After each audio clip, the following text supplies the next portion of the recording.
Welcome back. Aman competition classes में आपका स्वागत है। मैं अमन कुमार आपका हार्दिक स्वागत करता हूं।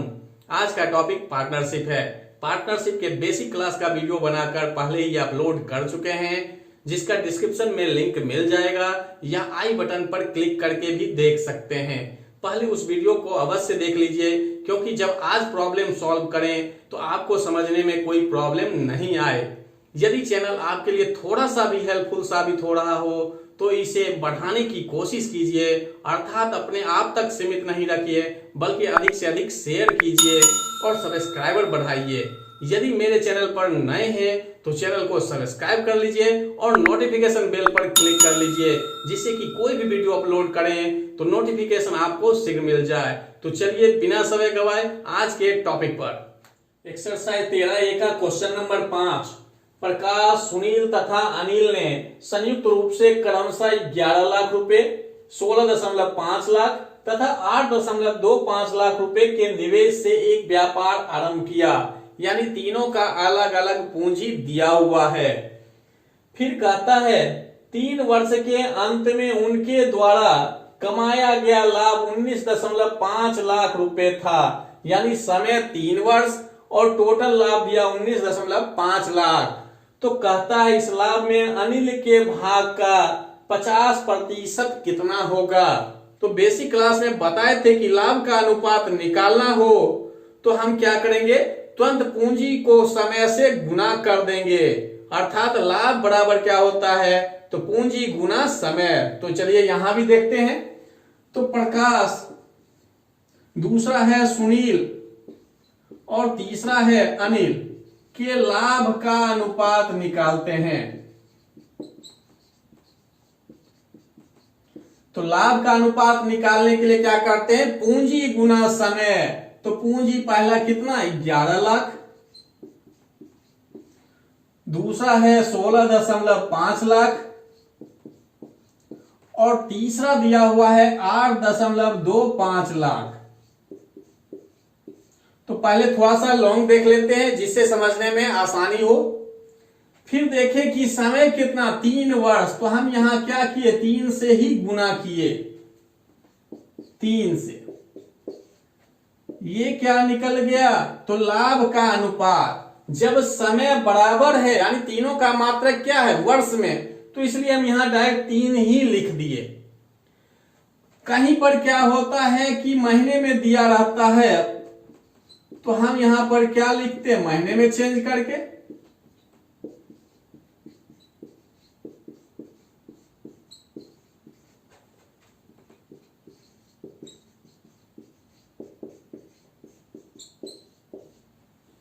तो वर्ष में था, तीनों वर्ष में ही था, इसलिए 3 से गुना। या हम क्या कर सकते हैं, उसको मंथ में यानी महीने में बदल कर भी गुना कर सकते हैं। या जब यहां तक समझ गए हैं तो बेसिक क्लास में बताए थे कि जब समय समान रहे, तो देखिए 3 3 3, समय जो है क्या रहे, समान रहे, तो समय को लिखने की आवश्यकता नहीं है। क्यों, क्योंकि समय कट जाएगा। अगर 3 लिखे, देखिए तीनों में 3 था इसलिए कट गया। अगर 36 भी लिखते हैं, देखिए तीनों में है इसलिए कट गया। तो जब समय समान हो तो समय लिखने की आवश्यकता नहीं है, पहली बात। दूसरी बात बताए थे कि जब पूंजी समान रहे तो पूंजी लिखने की आवश्यकता नहीं है, लेकिन यहां पर पूंजी समान नहीं है इसलिए पूंजी तो लिखना ही है। लेकिन एक बात वहां और बताए थे कि पूंजी में अगर शून्य की संख्या बराबर हो तो उतना शून्य को नहीं लिखना है जितना कि शून्य क्या है, बराबर है। तो देखिए यहां लाख, इसमें भी दिख रहा है, इसमें भी दिख रहा है, इसमें भी दिख रहा है। तो यहां पर शून्य नहीं देकर क्या किया, लाख सीधा भाषा में लिख दिया है। कहने का मतलब 11 लाख है तो 11 गुना 1 लाख, यानी 1 पर 5 जीरो, तो 11 पर 5 जीरो होता। इसका मतलब क्या है, 11 पर 5 जीरो। उसी तरह टोटल होगा। तो भाषा में यहां दिया हुआ है, इस रूप में नहीं दिया हुआ है। तो हम बताए जितना जीरो समान दिखे उसको लिखने की आवश्यकता नहीं है। यहां पर देखे लाख लाख था तो इसलिए हम लाख को नहीं लिखे, चाहे इस रूप में हो या इस रूप में। क्योंकि जितना छोटा कर सकते हैं इसी तरह से करना है। अब देखिए अगर लिखना होता शॉर्ट में तो क्या लिखते, 11:16.5 अनुपात 8.25, 11:16.5 अनुपात 8.25, इतना छोटा हो गया। देखिए इतना नहीं लिख के क्या हुआ, डायरेक्ट ये लिख दिए। और जब ये समझ रहे हैं तो हम क्या करेंगे कि इसमें दशमलव हटाने का काम करेंगे। तो दो तरीके से हटा सकते हैं, या तो आप यहां पर बटे में क्या कर दीजिएगा 10, क्योंकि दशमलव के बाद एक अंक। अगर इसमें चले तो क्या होगा, नीचे 100। तो इस तरीके से भी आप दशमलव हटा सकते हैं। इससे ज्यादा आसान क्या होगा कि इसमें देखिए सबसे ज्यादा दशमलव के बाद कितना अंक है, तो इसमें देखिए 2 अंक। जैसे दशमलव के बाद 2 अंक, तुरंत क्या किए, ऊपर में 100 से गुना कर दिए। गुना किए क्या हुआ, 1100, 1650 और क्या हुआ तो 825। या तो इस तरह से हटाइएगा दशमलव, या देख लीजिएगा दशमलव के बाद मैक्सिमम कितना अंक है, 2 अंक। तो 2 अंक है तो 100 से, दशमलव के बाद 1 अंक रहेगा तो 10 से सब में गुना कर देते। अगर यहाँ दशमलव के बाद 3 अंक होता तो 1000 से गुना कर देंगे। इससे क्या होगा कि दशमलव हट जाएगा। अब ये देखिए थोड़ा ज्यादा आसान लग रहा है क्योंकि बटा का झंझट खत्म हो गया। अब कटता है, काटिए। 11 से देखिए कट रहा है 100 बार में, 11 से देखिए कट रहा है 150 बार में, और 11 से यहाँ कट रहा है 75 बार में, 25 से 4 बार में, 6 बार में और 3 बार में। तो अनुपात निकल गया 4, 6, 3। तो अगर समझ रहे हैं तो देखिए ये सब लिखने की कोई आवश्यकता नहीं है। सिर्फ हम क्या लिखते, ये वाला स्टेप, यानी एक स्टेप में आपका अनुपात निकल जाएगा। जब अनुपात निकल जाएगा तो दूसरे स्टेप में आपका आंसर भी निकल जाएगा। अब कहता है कि अनिल का, तो अनिल का निकालना है। तो टोटल लाभ कितना, 19.5 लाख। अब देखिए अनिल है यहां पर तीसरे नंबर पर, तो तीसरे नंबर पर है कौन, 3, तो 3 लिखे। और बताए थे नीचे क्या होता है, जितना भी अनुपात में दिया है सबका योगफल नीचे लिखना है। 10, 3, 13 हो गया। यानी जब बंटवारा करते हैं तो जिसका निकालना है उसको ऊपर रख दीजिए। अनिल का निकाल रहे, अनिल का 3 था तो 3 ऊपर, नीचे सबका योगफल तो जोड़ के लिख दिए। इससे क्या होगा, अनिल का लाभ निकल जाएगा, यानी टोटल लाभ निकलेगा। लेकिन क्वेश्चन में कह रहा है इस लाभ में अनिल के भाग का 50% क्या होगा। अगर अनिल का कुल लाभ पूछता तब तो ये आंसर हो जाएगा, लेकिन कह रहा है जो भी लाभ होगा उसका 50% कितना होगा। तो हम यहीं पर क्या किए, तुरंत 50% भी निकाल दिए।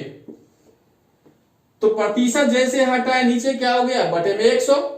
अब ये कट गया, 2 हो गया नीचे। 13 से देखिए कट रहा है 6, 65 तो 5 बार में। अब देखिए गुना करके ऊपर 4.5 हो गया, 4.5 और नीचे हो गया 2। ये किसमें निकलेगा, तो लाख में, क्योंकि यहां लाख लिखा हुआ है। अब भाग दीजिएगा तो 2.25 लाख। देखिए कौन सा ऑप्शन, तो ऑप्शन नंबर बी। अगर सिर्फ एक का लाभ पूछता यानी अनिल का लाभ पूछता तब तो ये 50% करने की आवश्यकता नहीं था, लेकिन एक कंडीशन जोड़ा कि उसका 50% निकालना है। तो यहीं पर हम क्या किए, 50/100। इससे क्या हुआ, अनिल का निकल गया। एक्सरसाइज 13A का क्वेश्चन नंबर 12। 3 साझेदारों ए, बी तथा सी ने मिलकर एक व्यापार में 50,000 रुपए का निवेश किया, यानी तीनों का योगफल कितना है, तो 50,000। कहता है ए ने बी से 4,000 रुपया अधिक लगाया, बी ने सी से 5,000 रुपया अधिक लगाया। तो यहां पर तीनों का अलग अलग पहले राशि निकालना पड़ेगा, यानी किसका कितना पूंजी है। तो देखिए सबसे कम क्वेश्चन में कौन लगाया है, तो सी लगाया। तो सी हम मान लिए क्या है, तो X रुपया। तो कहता है बी ने सी से 5,000 अधिक लगाया, सी से ये क्या है 5,000 अधिक। तो इसमें हम क्या किए, x में 5000 जोड़ दिए, फिर आए a पर, तो a कहता है क्या कि b से 4000 रुपया अधिक लगाया, b से 4000, तो b टोटल कितना है, तो x प्लस 5000, और इससे कह रहा है 4000 अधिक है, तो 4000 अधिक कर दिए। अब देखिए यहां से तो तीनों निकल गया, तो a प्लस बी प्लस सी बराबर दिया हुआ कितना है, 50,000। अगर समझ जाइएगा क्वेश्चन तो ए बी सी का तीनों का आप राशि मन में भी निकाल सकते हैं।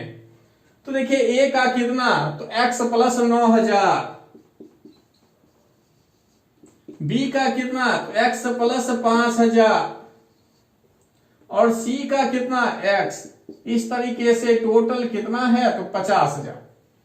तो देखिए मन में इसलिए हो जाता कि जैसे ही ये 5000 देखे 9000, यानी इस दोनों का योगफल उधर जाके माइनस होगा। यहां पर देखिए लिख रहे हैं तब समझ जाइएगा, 9000 प्लस में 5000 प्लस में दोनों जुड़ा 14000 प्लस में, और बराबर के उस साइड जाएगा तो क्या हो जाएगा, माइनस में, और x x जोड़ दिए तो 3x हो गया, और 14000 उधर घट जाए तो क्या होगा, 36,000, यानी 9000 5000 जुट के 14000, इधर प्लस में है, बराबर के उस साइड गया तो माइनस में हो गया, तो 50,000 में जब 14000 घट जाएगा तो क्या आ गया, 36,000, और 3 यहां गुना में है तो बराबर के उस साइड जाएगा, क्या होगा, भाग में, तो इसलिए काट सकते हैं।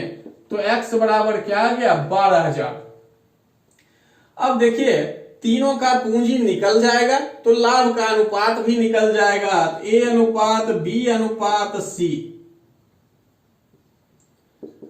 तो देखिए तीनों का राशि जब भी आएगा 1000 में ही आएगा, अगर समझ रहे हैं तो, क्या कि 12,000 में 5000 जोड़िएगा या 5000 4000 यानी टोटल 9000 जोड़िएगा, तो तीनों में कॉमन कितना जीरो आएगा, 3 जीरो कॉमन आएगा। तो समझ रहे हैं तो उसको लिखना नहीं है, सीधा हम क्या करते हैं, जोड़ते हुए लिखिए। तो सी के लिए सिर्फ 12 ही लिखे, अब 12,000 आप लिखिए एक बार समझने के लिए, बाद में फिर बता देते हैं। तो 12,000 रख दिए, और बी की बात किया तो 17,000,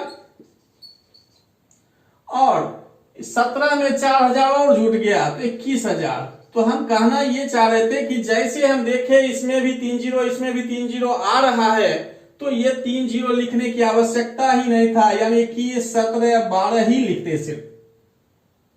समझने के बाद ऐसा करना है जिससे कि 1 से 2 लाइन में आंसर आ जाए।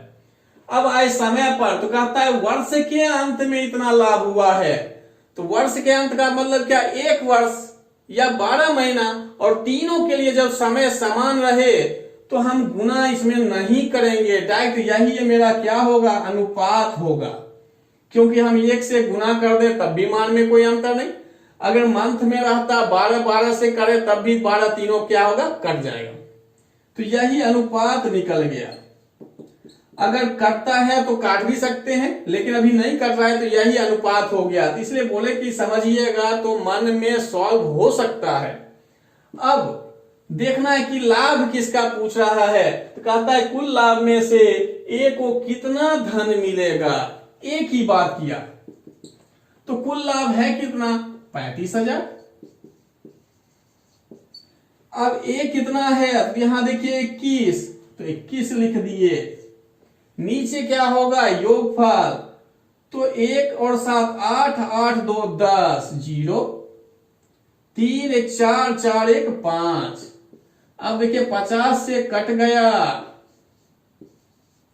गुना कर दिए तो 14,000 क्या हो गया, 700। तो कौन सा ऑप्शन, तो ऑप्शन नंबर डी।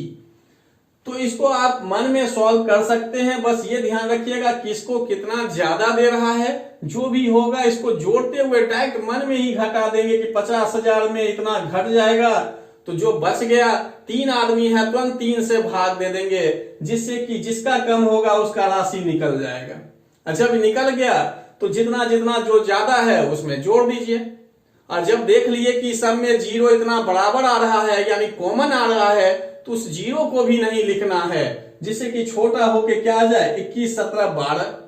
अब आए समय पर, तो समय भी देखे कि 1 वर्षीय है तीनों के लिए, तो समय लिखने की आवश्यकता नहीं है। अब अनुपात निकल गया, तो जिसका पूछे उसको निकाल लेंगे। एग्जाम्पल का 4 नंबर क्वेश्चन, ए, बी तथा सी ने मिलकर एक व्यापार आरंभ किया। कुल पूंजी का 1/3 भाग ए ने लगाया। तो देखिए ए बराबर क्या है, कुल पूंजी का कहता है कितना लगाया, तो 1/3 भाग लगाया। फिर कहता है बी ने उतनी पूंजी लगाई जितनी ए तथा सी ने मिलकर लगाई। कहने का मतलब बी बराबर क्या होगा, ए प्लस सी। तो इस क्वेश्चन में आप एक्स मानकर बना सकते हैं, लेकिन उसमें थोड़ा सा बड़ा बनेगा। हम ऐसा बताते हैं कि आप मन में ही सॉल्व कर लीजिए। तो देखिए यहां पर हम क्या करते हैं कि कुल पूंजी की बात किया, तो कुल पूंजी आप एक्स मानिए या क्या माने। तो देखिए यहां लिखा हुआ नीचे क्या है, 3। तो पूंजी वैसा लीजिए संख्या जो 3 से कट जाए, अर्थात यहां क्या होगा, 3 का गुणज होना चाहिए। 3 का गुणज का मतलब क्या, 3, 6, 9, 12 इस टाइप से। और जब ये ले लिए तो देखते हैं कि क्या अच्छा रहेगा, कौन सा लेना ज्यादा अच्छा रहेगा। अगर हम 3 लेते हैं तो b का मान क्या हो जाएगा, 1.5। ए प्लस सी का मान क्या होगा, 1.5। अगर अभी 3 ले रहे हैं तब क्या कि b बराबर ए प्लस सी, अर्थात यहां 1.5 तो इधर भी तो 1.5 होगा, आधा आधा दोनों है, यानी b अकेला आधा है और ए प्लस सी आधा है। तो देखिए यहां फिर आ गया पॉइंट में, तो ये नहीं लेंगे। हम तुरंत क्या किए, अगला लिए 6। जैसे 6 लिए तो इधर 3, तो इधर भी क्या होगा, 3। तो देखिए यहां दशमलव में नहीं आया। तब आए दूसरे कंडीशन पर कि जब यहां 6 लिए तो देखिए ए का मान क्या आएगा, 2। यानी कुल पूंजी 6 लिए हैं, तो 6 का 1/3 किए तो क्या गया, 2। तो बी तो क्लियर है कि 3 होगा, ए कितना हो गया, 2। तो इसका मतलब सी कितना होगा, तो 1 होगा। तभी तो दोनों जोड़ेंगे तो क्या होगा, 3 होगा। अब देखिए यहां से अनुपात निकल गया, ए अनुपात बी अनुपात सी। ए के सामने क्या लिखे, 2। बी के सामने क्या है, 3। और सी के सामने क्या है, 1। तो यही अनुपात हो गया। ये सिर्फ समझाने के लिए इतना लिखे, अगर समझ रहे हैं तो डायरेक्ट अनुपात निकल जाएगा मन में। अब कह रहा है लाभ को बांटने के लिए, तो ए बराबर, तो कुल लाभ लिखिए। अब देखिए इसमें ए का कितना है, 2, और नीचे बताएं सभी का योगफल, तो 6। तो 6 से देखिए कटता है, काट दीजिए। तो 3 बार में 18, तो 5 55, तो 9 बार में 54 होगा। फिर 1 2 12 हो जाएगा, तो 2 बार में 2 3 0। तो इसको बस गुना कर देंगे, ये निकल जाएगा। बी निकालना हो तो 392 पर 3 0 है, इसको कितना से गुना करेंगे, 3 से। सी का कहा जाए तो 392 पर 3 0 तो है ही, और यहां कितना, 1, तो 1 से गुना। तो देखिए ये कैलकुलेशन बस करने में जो आपको टाइम लगेगा, बाकी सब मन में हो जाएगा। एक्सरसाइज 13 का क्वेश्चन नंबर 4, हेमंत ने 50,000 रुपए निवेश करके एक व्यापार आरंभ किया। 8 महीने बाद 70,000 रुपए की राशि के साथ संदीप व्यापार में सम्मिलित हो गया। 3 वर्ष बाद इनके लाभ का बंटवारा क्रमशः किस अनुपात में होगा। यह अनुपात ही पूछ रहा है, तो तुरंत हम अनुपात निकालना शुरू करते हैं। हेमंत, दूसरा कौन है, तो संदीप। तो इसमें ध्यान रखिएगा, जब अनुपात निकालने के लिए दिया जाए तो जिसकी चर्चा पहले करे उसको सबसे पहले यानी ऊपर रखना है, जिसका बाद में किया उसको क्या करना है, नीचे रखना है। क्योंकि कभी ऐसा भी हो सकता है कि आपका ऑप्शन मिल जाएगा लेकिन क्या होगा, वो गलत होगा। अब आए पूंजी पर, तो पूंजी कितना, 50,000, और इसका कितना है, संदीप का 70,000। तो पहले ही बता चुके हैं कि जितना 0 कॉमन दिख जाए, यानी 2 यहां पर पूंजी लगाया है, एक हेमंत लगाया है, एक संदीप लगाया, तो दोनों में देखे कितना 0 कॉमन, तो इसमें भी 4 0, इसमें भी 4 0। तो लिखने की आवश्यकता नहीं है, सिर्फ क्या लिखेंगे 5 और नीचे क्या लिखेंगे 7। तो पूंजी का कहानी खत्म। अब आए समय पर, तो शुरुआत कौन किया, हेमंत, और कब तक, 3 वर्ष। 3 वर्ष का मतलब 36 महीने के लिए। अब आए संदीप पर, तो संदीप क्या कहता है, 8 महीने बाद लेके आया है राशि और सम्मिलित हुआ है 8 महीने बाद। तो टोटल कितना, 36। 36 में 8 घटा दीजिए तो क्या होगा 28। तो देखिए कितना छोटा कैलकुलेशन, यानी एक स्टेप में आपका आंसर निकल गया। तो 5 गुना 9 45, 7 गुना 7 49। आंसर कौन सा होगा, ए नंबर। एक्सरसाइज 13A का क्वेश्चन नंबर 11। अमन ने 40,000 रुपए लगाकर एक व्यापार आरंभ किया।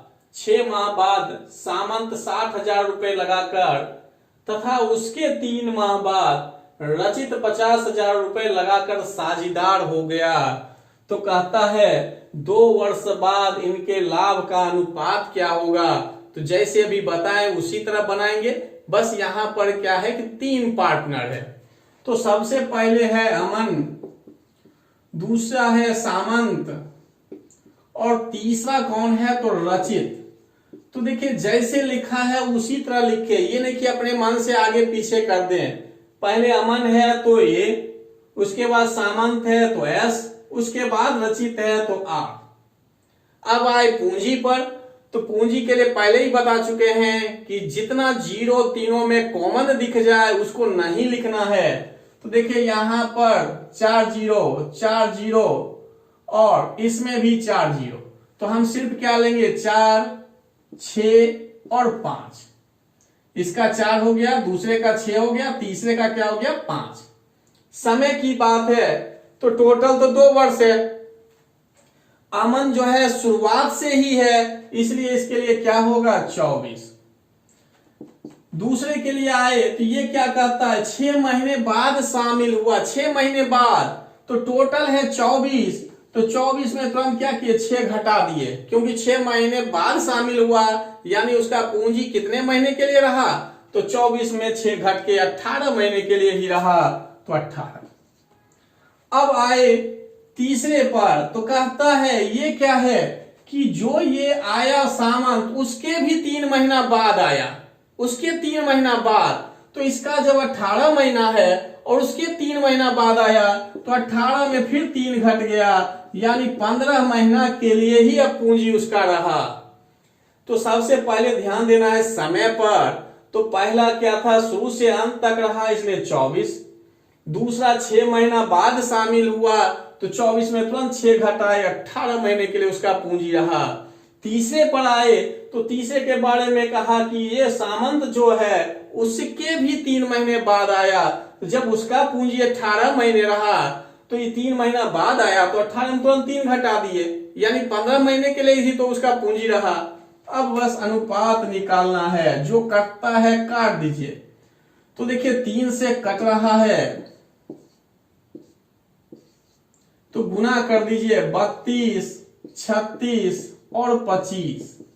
तो देखिए कौन सा ऑप्शन, वही हम बताए कि कभी अपने मन से नाम आगे पीछे करके कर दीजिएगा तो आंसर मिल जाएगा। अभी देखिए 32, 36, 25 वाला ये भी ऑप्शन है, ये भी ऑप्शन है, लेकिन ये नहीं मिल रहा है, इसलिए आप कौन सा आंसर देंगे, डी नंबर।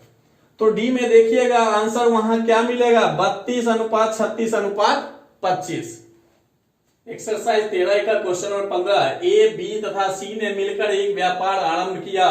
प्रारंभ में ए ने कुछ पूंजी लगाई, यानी ए का पूंजी कितना लगाया है ये नहीं दिया हुआ है अभी। 6 माह बाद बी ने इससे दुगुनी पूंजी लगाई, किससे, ए से दुगुनी।